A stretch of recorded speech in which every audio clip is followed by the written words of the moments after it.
사도신경으로 우리의 신앙을 주님 앞에 고백드리겠습니다. 나는 전능하신 아버지 하나님 천지의 창조주를 믿습니다. 나는 그의 유일하신 아들 우리 주 예수 그리스도를 믿습니다. 그는 성령으로 잉태되어 동정녀 마리아에게서 나시고 본디오 빌라도에게 고난을 받아 십자가에 못 박혀 죽으시고 장사된 지 사흘 만에 죽은 자 가운데서 다시 살아나셨으며 하늘에 오르셔 전능하신 아버지 하나님 편에 앉아 계시다가 거기로부터 살아있는 자와 죽은 자를 심판하러 오십니다. 나는 성령을 믿으며 거룩한 공교회와 성도의 교제와 죄를 용서받는 것과 몸의 부활과 영생을 믿습니다. 아멘. 찬송가 543장입니다. 543장.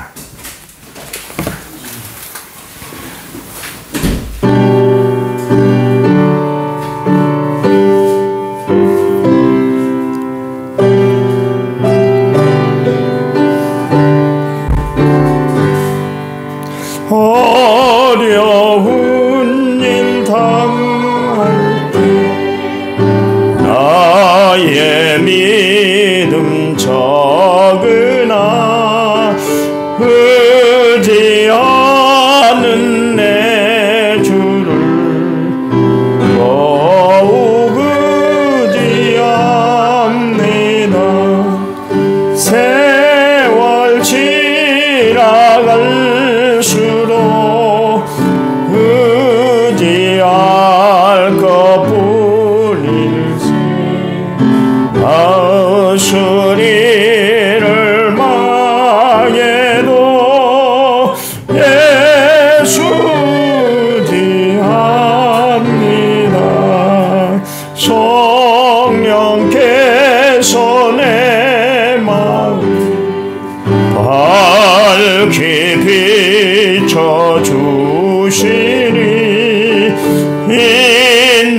인도하심 따라서 주만 의지합니다. 세월 지나갈수록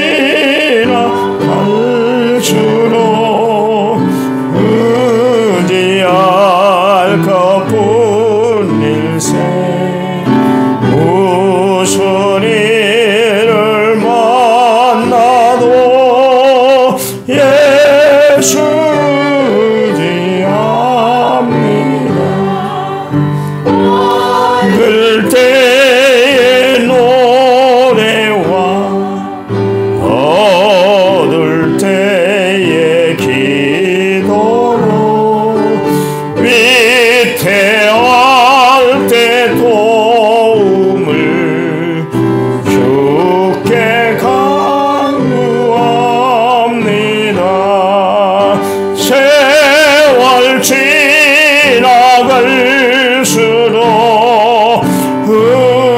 의지할 것뿐일세. 무슨 일을 당해도 예수 의지합니다. 생명이 있을 동안에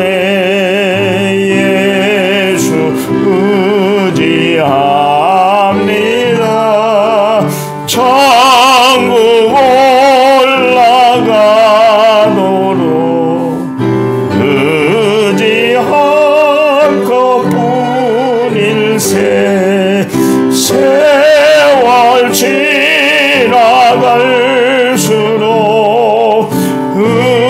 의지할 것뿐일세. 무슨 일을 당해도 의지합니다.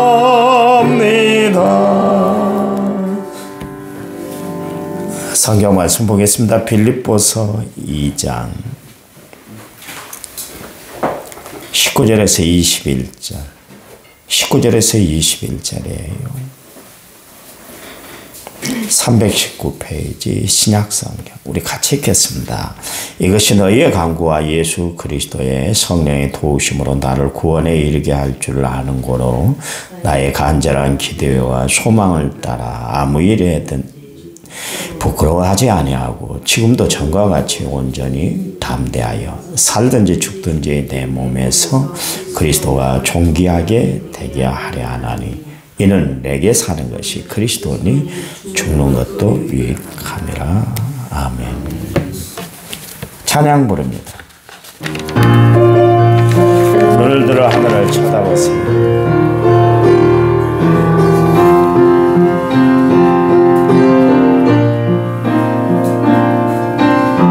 사방이 가로막혀 절망하나요.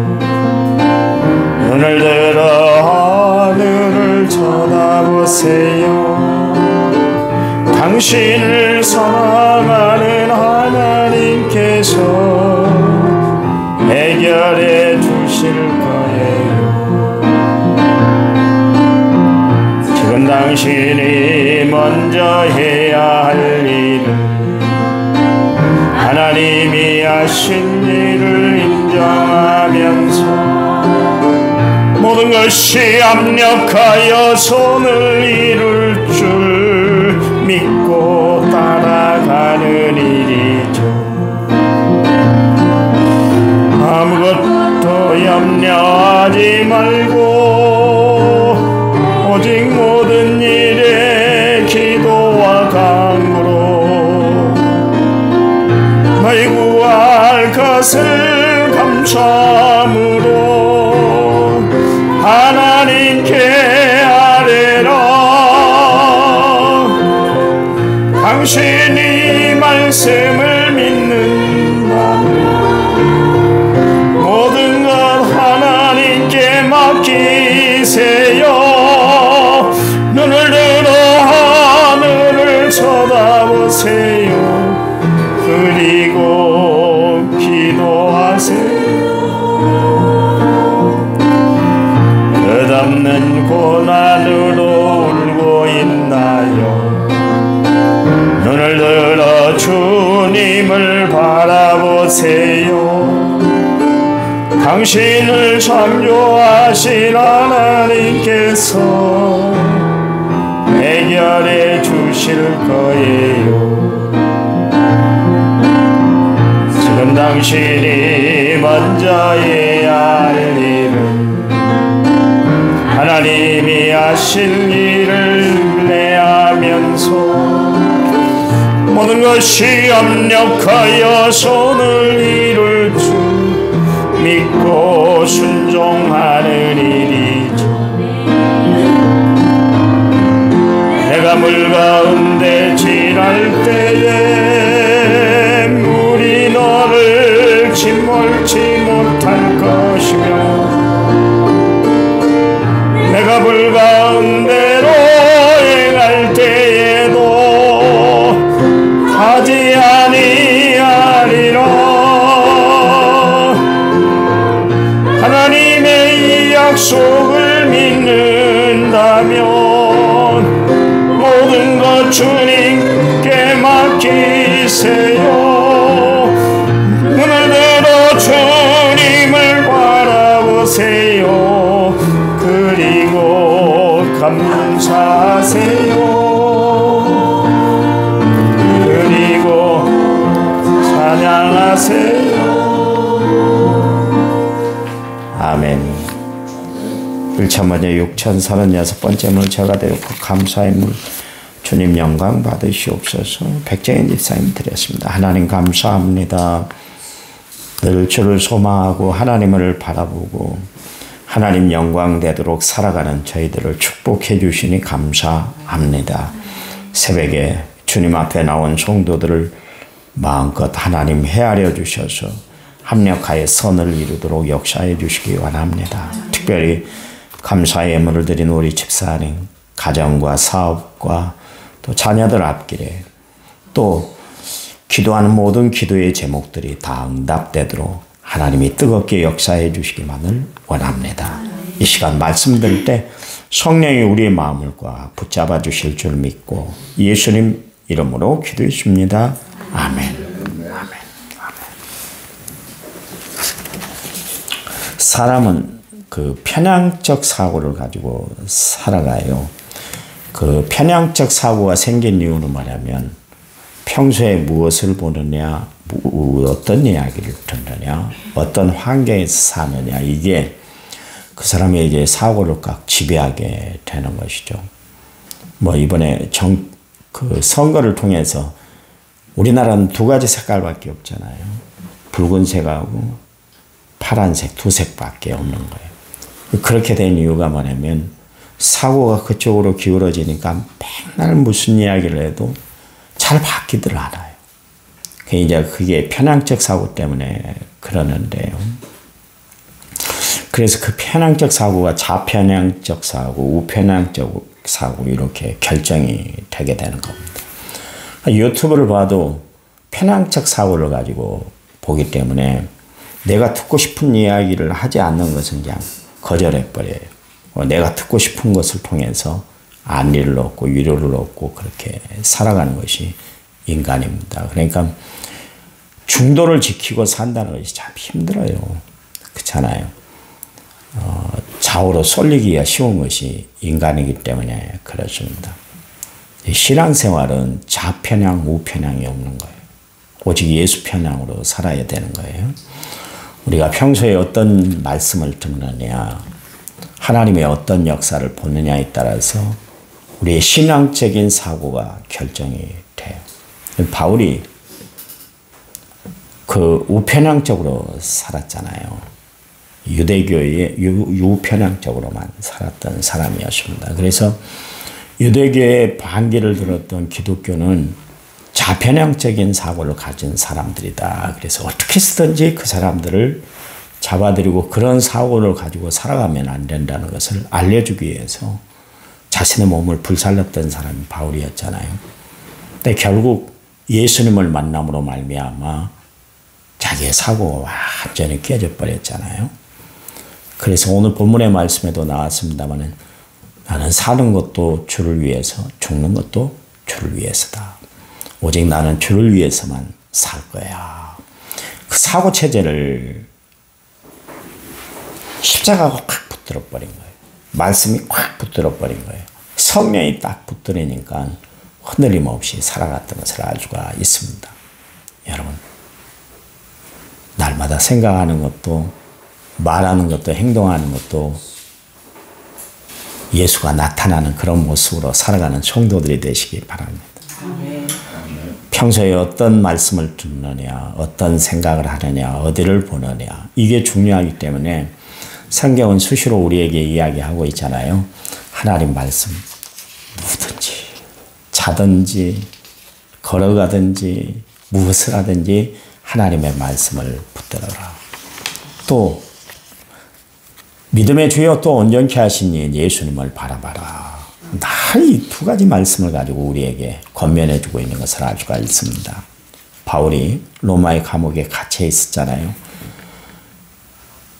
지금의 감옥이 아니라고 그랬잖아요. 제가 이야기한 것처럼 지금의 감옥은 교화가 목적이었고 이전의 감옥은 사람들을 가두는 것, 자유를 억압하는 것이 감옥의 기능이었습니다. 그런데 지금은 교화가 목적이잖아요. 그래서 감옥도 생활하기가 참 좋다고 그러지 않습니까? 중요한 것은 그 이전에 바울이 활동하던 당시의 감옥은 우리가 생각하는 그런 감옥이 아니었어요. 그런데도 불구하고 바울은 감옥에서도 기뻐했어요. 감사했어요. 그래서 그가 감옥에서 옥중서신 4가지를 썼는데 에베소서, 빌립보서, 골로새서, 빌레몬서 이 4권의 책을 감옥에서 썼어요. 환경이 불우한데도 불구하고 정말 척박한 그런 처지에 있었음에도 불구하고 바울은 흔들림이 없었어요. 그때도 마음 중심이 주께 고정됐기 때문에 그때도 하나님을 찾았고요. 감사의 조건을 읽어냈고요. 그 상황 속에서도 하나님 앞에 기뻐하며 살려고 몸부림쳤던 것을 알 수가 있습니다. 그게 왜 그렇게 됐을까요? 그의 삶은 그리스도를 존귀하게 하기 위해서 삶의 목표를 정했기 때문에 그렇습니다. 20절 살든지 죽든지 내 몸에서 그리스도가 존귀되게 하려 합니다. 그랬습니다. 자신의 삶의 목적이 그리스도가 존귀하게 되는 것이에요. 상황이 좋든 좋지 않든지 간에 또한 자신이 어떤 처지에 있든지 간에 바울은 흔들림이 없었어요. 살든지 죽든지 내 몸에서 그리스도가 존귀하게 되길 원한다 그랬습니다. 그래서 내가 사는 것도 그리스도니 죽는 것도 유익하다 그랬습니다. 여러분, 우리가 살만한 삶의 이유를 가지고 살아가는 성도들이 되어야 할 줄 믿습니다. 그냥 살지 마세요. 어쩔 수 없이 산다고 생각하지 마세요. 목사님, 나 진짜 어쩔 수 없이 살아요. 뭐 살기가 힘들어요. 힘들기 때문에 그런 말씀을 하신 줄은 알지만 여러분, 분명히 우리가 이 땅에 발을 딛고 사는 데는 하나님의 분명한 목적이 있는 줄 아시기 바랍니다. 그 목적이 뭐예요? 주님 영광 위에서 살도록 하기 위해서 그렇습니다. 사실 살만한 이유를 가지고 살아가는 사람은 삶에 여유가 있어요. 그러나 삶의 이유를 모르고 살아가는 사람들은 세상이 너무나 척박하게만 느껴지는 거예요. 신앙생활도 마찬가지예요. 신앙생활하는 이유를 잘 알고 살아가면 범사가 은혜예요. 그런데 신앙생활의 의미를 모르기 때문에 교회 나오는 것이 지겹고 기도하는 것이 부담스럽고 봉사하는 것이 어렵고 힘들어지는 거예요. 여러분, 우리가 신앙생활에 분명한 목적, 이유를 가지고 살아가는 성도들이 되시기 바랍니다. 20절 나의 간절한 기대와 소망을 따라 아무 일이든지 부끄러워하지 않는다. 아무 일이든지 부끄러워하지 않는다. 아무 일이라는 것은 in everything 그랬습니다. 모든 일에 있어서. 그러니까 모든 일에 있어서 예수님이 삶의 중심이 돼야 된다. 그런 이야기입니다. 내 중심에 누가 계세요? 내 중심. 그 사형리를 보시면 그림이 하나 나오는데 또 이렇게 동그랗게 그려진 그림. 그 안에 의자가 하나 있습니다. 그래서 내 삶의 의자가 누가 주인이 돼서 앉아있느냐, 내가 주인이 돼서 앉아있느냐, 아니면 예수님이 하나님이 중심이 돼서 앉아있느냐에 따라서 내 마음의 상태가 달라진다. 그런 이야기입니다. 아까 이야기했잖아요. 무슨 이야기를 듣고 사느냐, 어디를 바라보고 사느냐가 그 사람의 마음을 지배하는 것처럼 마찬가지로 내 삶에 누가 계시냐가 참 중요한 거예요. 여러분 삶의 중심이 예수님이시기를 제발 부탁을 드립니다. 여러분의 삶의 목적이 예수님 영광 위에서 살아가는, 하나님 영광 위에 살아가는 성도들이 되시기를 간절한 마음으로 부탁을 드려요. 화가 났어요. 부부싸움을 하고. 막상 집을 나갔는데 오할 데가 없잖아요. 그럴 때 나는 그때 교회를 찾아오는가 아니면 술집을 찾아가는가. 직장 생활하면 막 스트레스가 막 쌓여요. 하루에 수십 번도 직장을 그만두고 사직서를 쓰고 싶어. 잔소리 많은 상관, 작은 일도 트집지 않는 동료, 일에 대한 중압감으로 더 이상 계속할 수 없다고 판단된 그때 직장 그만둬야지 그러면서 며칠간 무단 결석을 하고 있을 때 그때 누가 생각이 나냐 그런 이야기.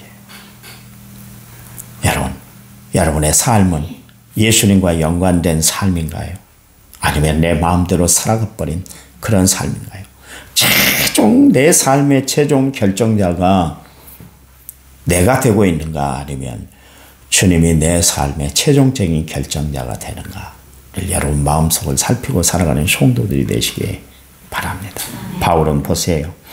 아무 일이든지 부끄러워하지 아니하고 지금도 전과 같이 온전히 담대하여 살든지 죽든지 내 몸에서 그리스도가 존귀하게 되는 것이다. 그랬습니다. 그리스도 중심의 삶이다. 그런 이야기예요. 그러니까 바울은 어떤 환난, 핍박, 박해가 불어닥친다 할지라도 담대했잖아요. 우린 조그만 일에도 실망하고 좌절하잖아요. 그렇잖아요. 조그만 하나의 사건 때문에 시험 들잖아요. 근데 바울은 그러질 않았어요.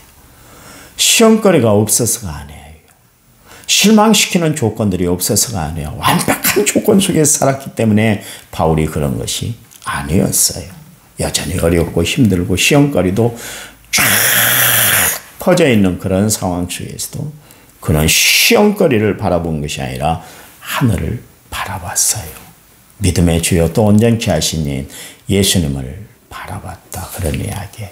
그럴 때마다 마음을 꽉 붙잡아 주시고 담대케 하신 분이 하나님이셨어요. 그래서 바울이 흔들림 없이 살아갔어요. 믿음의 용기를 가지고 살았다. 그런 이야기입니다. 여러분, 세상은 내 힘으로 살아가는 것이 아니잖아요. 지금 평생 살아왔지만 여러분, 내가 원하는 방향대로 내가 살아온 건 아니잖아요. 하나님의 은혜로 살아왔다는 것을 아시기 바랍니다. 영적인 생활은 예수님을 믿는 것으로 시작하는 것입니다. 그러나 믿는 것으로만 충분하지 않아요. 그 다음 단계가 예수님과 함께 사는 것이에요. 그러나 예수님과 함께 사는 것보다 더 높은 단계가 있는데 그거는 아예 예수님이 내 대신 사시는 거예요. 이 아침에 여러분 기억하시기 바랍니다. 아예 예수님이 내 대신 사는 거예요. 그래서 바울이 오늘 21절에서 이는 내게 사는 것이 그리스도니 죽는 것도 유익하다. 나는 예수를 위해서 살아. 나는 예수님과 함께 살아. 나는 예수님으로 살아. 여러분 어디에 속해 있습니까? 대부분 신자들은 성도들은 자신이 예수님을 위해서 산다고 생각해요. 귀한 믿음이고 장한 믿음이죠.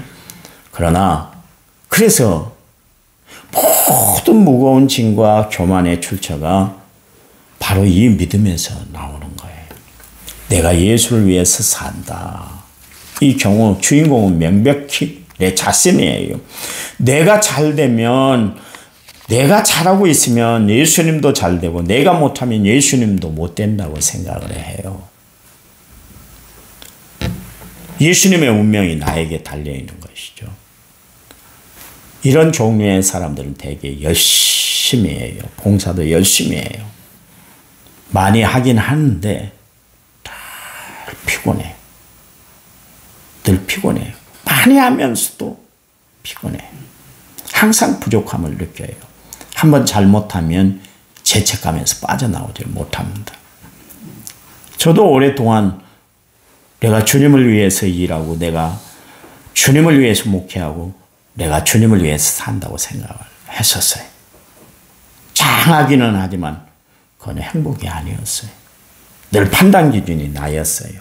어쩌다가 못하면 내가 뭐라 그랬어요. 안 됐다고 그랬잖아. 그러면서 좌절해요. 또 어쩌다 잘 되면 주님 보세요. 내가 잘한다고 그랬잖아요. 괜찮아. 괜찮지 않아요. 우쭐대요. 그런데 빌립보서 1장 21절에 있는 내게 사는 것이 그리스도니 그랬습니다. 바울은 사는 주체가 내가 아니라 주님이 산다. 그런 이야기예요. 내가 아니라 주님이시다. 그런 이야기예요. 주님이 나를 대신해 내 안에 사는 것, 그 이야기. 그때부터 내 삶은 신앙생활이 쉬워지는 거예요. 그때부터 목회가 쉬워졌어요. 왜냐하면 내 대신 주님이 하신다고 믿기 때문에 그래요. 그래. 20절 말씀에 아무 일이든지 부끄러워하지 않는다. 아무 일이든지 어떤 경우이든지 주님이 내 삶의 목적이 되신다. 그런 이야기예요. 그래서 이는 내게 사는 것이 그리스도다. 그렇게 이야기를 하고 있습니다.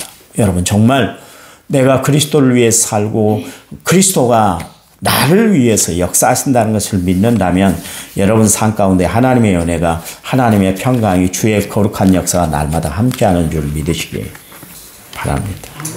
바울이 그 많은 주의 일들을 감당하면서도 피곤치 않았던 이유는 뭐예요?